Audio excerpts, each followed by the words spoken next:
Hello, good morning guys. Good morning mga kadibok. For today's video po, gusto ko lang pong i-share sa inyo itong aking DIY na air blaster.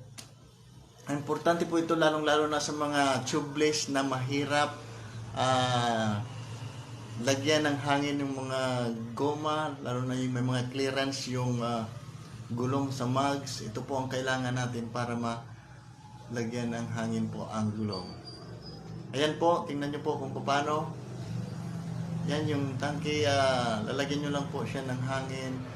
Ang capacity niya ay 60 psi. And then, kakalabitin nyo lang po yung pinaka-trigger niya. Paglabas ng hangin, sigurado, pasok yung hangin sa gulong.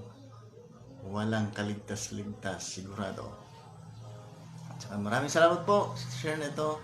Paki-follow na lang and likes, paki-comments para sa sunod natin mga video. Salamat, thank you. Bye-bye.